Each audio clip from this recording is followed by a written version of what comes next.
Et salut à toi et bienvenue sur la chaîne. Aujourd'hui on profite de cette super belle journée mais non moins super chaude. Il fait plus de 30 degrés sur la région toulousaine. Pour ça je me suis mis sur un endroit, tu vois.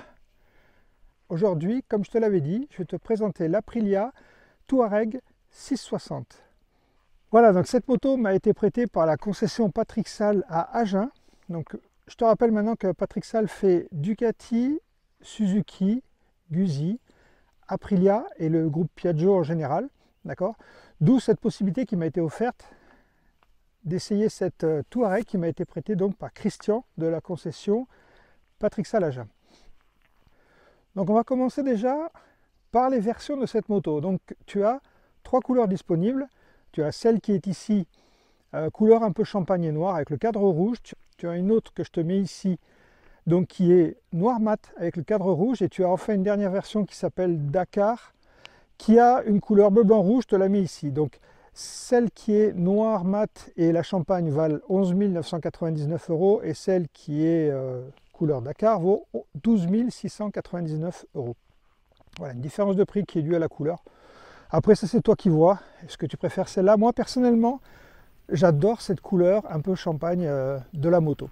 Donc qu'est-ce que tu as pour ce prix-là? Donc tu as une moto qui est équipée avec une roue avant de 21 pouces, une roue arrière de 18 pouces. Donc on est vraiment dans les dimensions des motos tout-terrain, d'accord. Là on est équipé avec des pneus qui sont mixtes, que j'adore, c'est les Pirelli STR, Rallye STR. Donc qui sont des pneus qui sont plutôt 80%, enfin 60% route, 40% TT, mais TT léger, d'accord. Ces pneus sont montés sur des jantes tubeless avant-arrière avec rayon tangentiel, donc ça c'est vraiment pas mal. Tu as une fourche Kayaba réglable sur les deux fourreaux, 43 mm, 240 mm de débattement à l'avant et Kayaba à l'arrière aussi. Tu l'as ici, réglable aussi dans tous les sens, qui lui débat aussi sur 240 mm de débattement. Donc là on a vraiment une machine qui est dédiée aussi à faire de la piste un peu tout terrain, et avec ce que j'adore, mais ça tu commences à le savoir, la petite molette de réglage. Sur cette moto tu as un réservoir de 18 litres, ce qui nous fait un poids à vide de 187 kg et un poids total de 204 kg. Donc tu vois, c'est une moto qui est quand même assez légère. Tu as une hauteur de selle qui fait 860 mm. Je te montrerai la position avec le drone tout à l'heure. Bon, c'est pas une moto que tu vas pouvoir prendre si tu fais moins d'1,75 m. Sache qu'il existe une option selle basse qui fait 2 cm de moins. Au niveau de l'éclairage, on a un éclairage full LED avec la signature à l'avant, je te montre ça maintenant, qui est magnifique. Et à l'arrière, tu as ce feu qui fait tant parler. Bon, moi qui me choque pas, ça donne du style à la moto. Il n'y a pas de porte-paquet à l'arrière, ça c'est vraiment dommage. Donc c'est un porte-paquet en option. Je vais te parler du prix des options tout à l'heure. Donc on a une selle monobloc, tu vois, sur laquelle tu peux bien glisser et aller jusqu'à l'avant. Je te parlerai du confort de cette selle. Elle est équipée de protège-mains, d'une bulle qui n'est pas réglable. Tu n'as pas de quick shifter sur cette moto d'origine, il existe en option. Les freins à l'avant, on a des disques de 300 mm avec des pinces Brembo double piston qui ne sont pas en position radiale. Et à l'arrière, on a un disque de 260 avec un étrier Brembo monopiston. Bon, rien d'affolant au niveau des freins, c'est quelque chose d'assez classique. Donc ici, on a un cadre tubulaire d'un seul tenant. Les cale-pieds, par contre, eux, sont montés, ne sont pas soudés, mais montés avec des vis, de même que le pot d'échappement qui, lui, est monté avec une patte montée sur le cadre. Donc ça, c'est pas mal. Le pot d'échappement est en position haute, il n'est pas vilain. Pour une fois, c'est pas si mal que ça. Au niveau du tableau de bord, donc tu as un écran TFT. Bon, je te passe un peu toutes les fonctions. Sache que tu as des modes moteurs que tu vas venir sélectionner par la poignée droite. Tu peux les sélectionner en roulant. Ces modes moteurs, tu vas avoir du Explore, du Urban, Individual, et au final, tu vas avoir du Off-Road. Voilà, d'accord, qui va te désactiver l'ABS à l'arrière. Tu peux désactiver le traction control, tu peux désactiver l'ABS sur la roue arrière. Qu'est-ce que je peux te dire d'autre sur cette moto? Au niveau du moteur, donc le moteur c'est un 659 cm3 calé à 270 degrés. Tu as un peu l'habitude, c'est un peu tous les bicylindres actuels qui sont calés comme ça. 80 chevaux à 9250 tours et 7,13 kg à 6500 tours. Donc tu t'aperçois que la puissance elle est assez haute. C'est un moteur qui est comparativement à ce que j'ai pu avoir dernièrement. Donc on a plutôt des 800 cm3, là on a un 650. Donc obligatoirement tu vas avoir la puissance qui sera à un peu plus haut dans les tours. Donc c'est un moteur qu'il faudra pousser un peu. Néanmoins on a quand même du couple à 6500 tours. Et on le verra en roulant. Est-ce qu'on a du couple un peu plus bas? On verra ce que ça donne. Au niveau des options, donc les options, je te mets à l'écran le prix des options. Tu peux avoir une centrale à 199 €. Le système MIA qui va permettre de connecter ton téléphone sur l'écran. Alors, je ne sais pas ce qu'il vaut sur l'Aprilia. Sur la Moto Guzzi V85, c'était pas fantastique. Ça vaut 179 €. Tu vas avoir un porte-bagages à l'arrière qui vaut 299 €, un quick shifter à 199 € et des poignées chauffantes à 289 €. Voilà en gros les options que tu peux avoir sur cette moto. Donc c'est une moto qui est assez haute et maintenant ce que je te propose, on va écouter un peu le bruit qu'elle fait.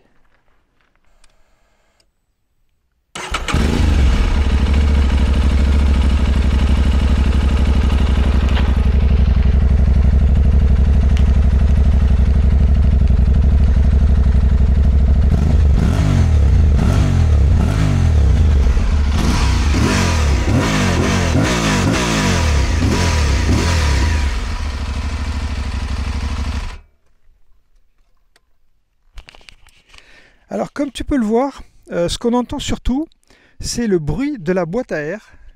L'échappement il fait un bruit sympa, mais la boîte à air, et j'aurai l'occasion de t'en reparler en roulant, la boîte à air fait vraiment un super bruit. Donc, voilà ce que je pouvais te dire d'un point de vue technique. D'un point de vue look général, moi j'adore cette machine.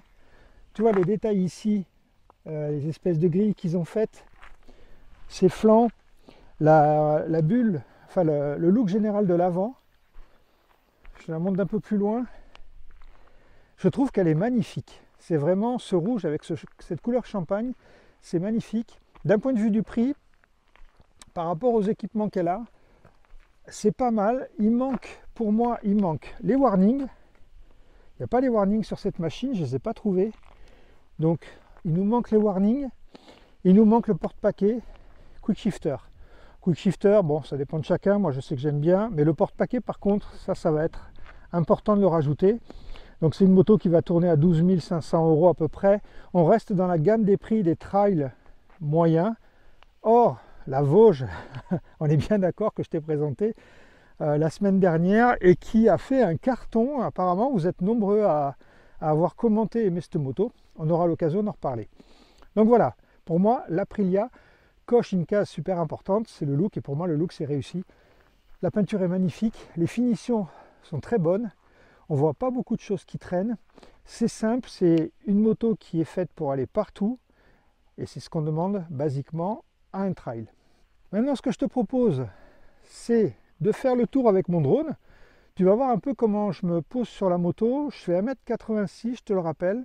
Tu vas voir que mes pieds sont à plat, mais il n'y a rien de trop. C'est parti pour le drone.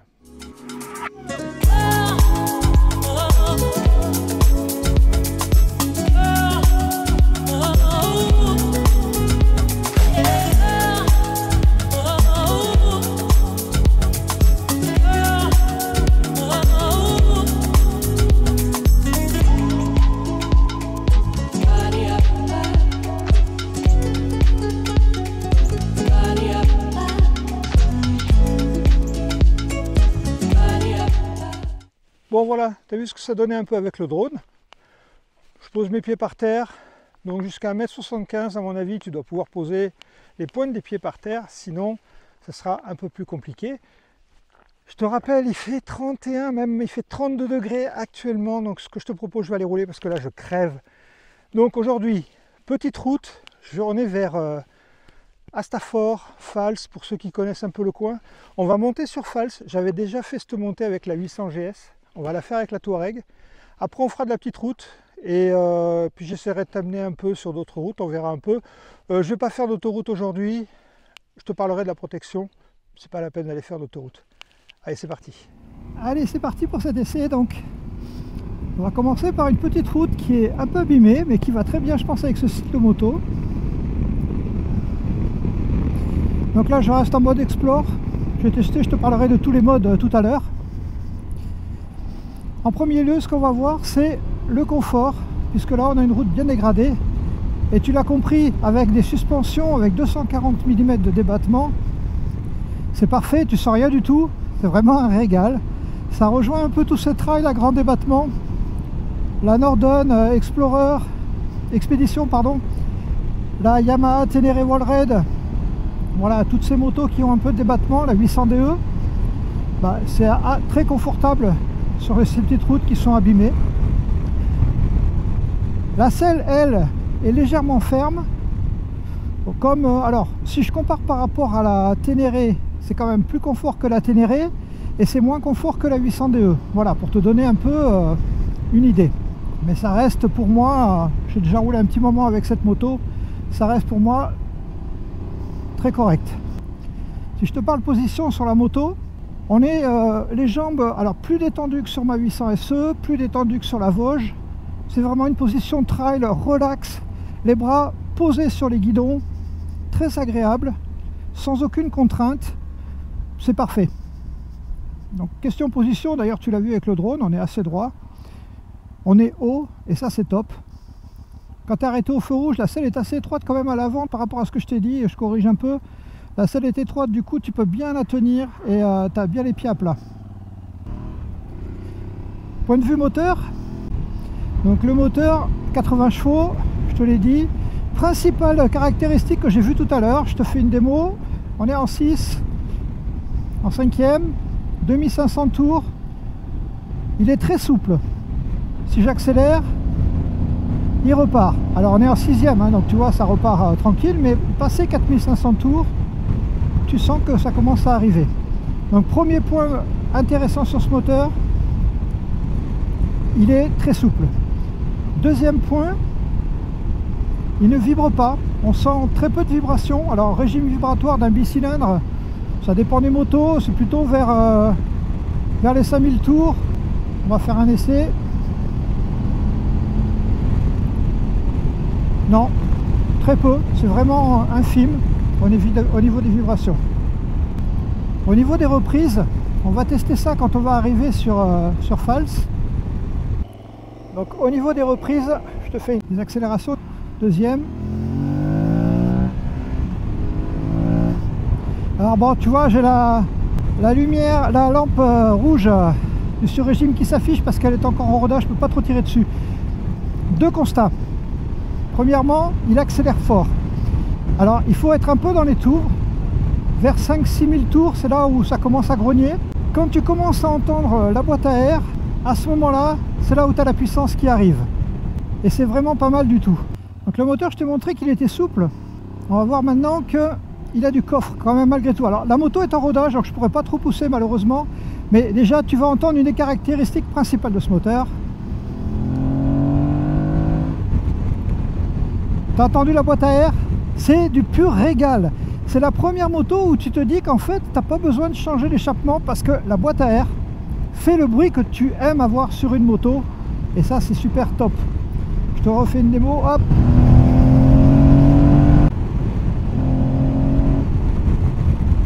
Voilà, donc ça c'est top. Question accélération. Alors bien sûr c'est 80 chevaux, donc c'est pas non plus phénoménal. Ça se situe bien en dessous des KTM, ça se situe en termes de relance un peu en dessous de la 800 DE, c'est normal, tu as un déficit de cylindrée. Mais ça reste quand même super correct. Et ça te permet de te sortir de toutes les situations de dépassement ou autres. Et en plus, donc, il a cet avantage de la souplesse. Question couple, je suis à 85, 4000 tours. Il relance bien. Le couple, il est quand même présent. Tu as 7 kg de couple à 6000 tours. Donc ça suffit largement pour te faire plaisir. Et c'est une moto, comme elle est dédiée un peu quand même à faire du tout chemin, qui je pense a le moteur qui est super bien adapté. Donc question moteur, Moi je lui reproche pas grand chose. On peut peut-être lui reprocher ceux qui aiment bien les moteurs un peu rageux, puissants. Ceux qui aiment les moteurs rageux, il y a quand même un petit truc. Il y a ce bruit, il y a ce plaisir d'accélérer. Ça compense un peu un petit déficit de puissance sur les mi-régimes. Voilà, c'est ce qu'on peut dire. Après, c'est un moteur, si tu le cravaches, là je peux pas trop pousser, mais je suis sûr que déjà quand tu montes à plus de 6000 tours, quand tu commences à le cravacher, il a sa puissance maxi à 9000. Et donc si tu aimes un peu des trucs qui cravachent, tu ne seras pas du tout déçu. Allez, maintenant ce qu'on va aller voir, c'est la tenue de route et la maniabilité de la moto. Donc là on va attaquer la route de Fals. C'est une petite route que j'aime bien, avec des virages serrés et pas en très bon état. On va voir la maniabilité de la moto et on va voir si la route 21 vient influencer en négatif, si tu veux. Si ça, en général, les routes 21, ça enlève un peu de rigidité à la moto, ça la désunit parfois. Là, on va voir ce que ça donne. Donc l'attaque au frein, tu plonges, mais c'est normal, tu as une fourche de 240.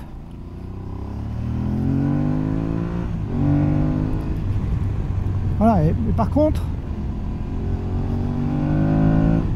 les relances sont excellentes. Tu entends le moteur ronfler. Et elle se balance d'un virage à l'autre.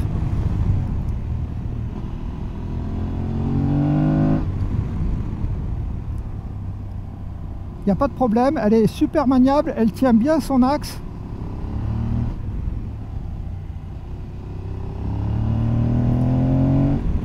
Elle se déleste même un peu de devant, c'est marrant.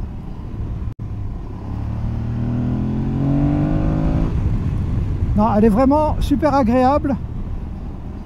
Tu la sens pas, elle est super légère. Et néanmoins, elle est quand même stable. À chaque fois que tu freines à l'entrée de virage, elle bouge pas.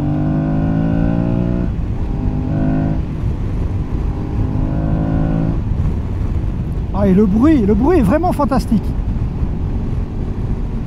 Donc rien à dire du point de vue de la maniabilité de la moto, de sa tenue de route. La route 21, bah, ça te permet quand même d'avoir une moto qui se balance tranquille, et tu vois, tu peux reprendre en douceur.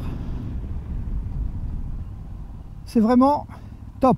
Voilà, donc tu l'as vu, elle est maniable, elle est facile à placer, et surtout sa légèreté, c'est impressionnant. Je crois que ça doit être une des plus légères des mid-size, je vérifierai. Parce que même la Ténéré est un peu plus lourde, pas de beaucoup, mais elle est un peu plus lourde. Celle-là, tu sens vraiment qu'elle est très très légère. Et là, t'es pas du tout pareil que, par exemple, la Vosges, je t'avais dit que si tu forces un peu, tu peux avoir des mouvements, ça manque de rigidité, tu l'as pas sur celle-là. J'ai l'impression qu'on est un peu plus sur l'avant, un peu plus en position super motard, et on sent vachement bien le train avant. Je t'ai pas parlé de la protection. Alors, je t'ai dit qu'on n'irait pas sur l'autoroute, j'ai testé tout à l'heure. À 110, 120, c'est sa limite. À partir de là, tu commences à avoir... alors, tu n'as pas de pression d'air, mais tu as de l'air qui t'arrive au niveau du casque.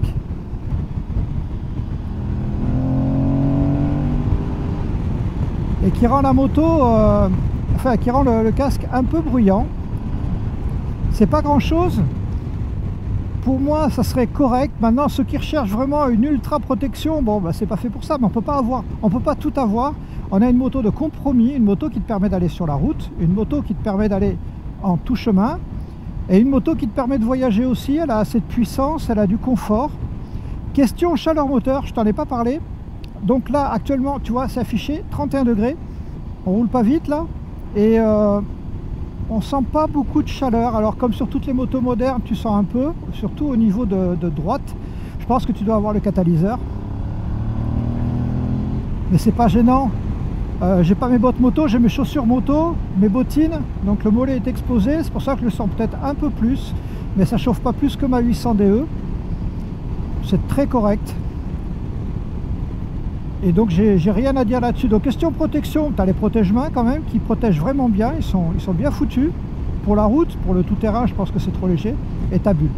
Voilà. Donc voilà ce que je pouvais te dire sur cette moto. Pour moi, c'est une très bonne moto. Dans les plus et dans les moins. Donc dans les moins, je regrette qu'il n'y ait pas de porte-paquet et qu'il n'y ait pas de warning. Au moins ça. Après, un plus aurait été d'avoir le quick shifter. Mais on a quand même un régulateur de vitesse et ça c'est pas mal. Donc sur la 800 DE, t'as pas le régulateur de vitesse, t'as le quick shifter. Bon voilà. Donc elle se situe dans la moyenne pour moins de 12 000 euros.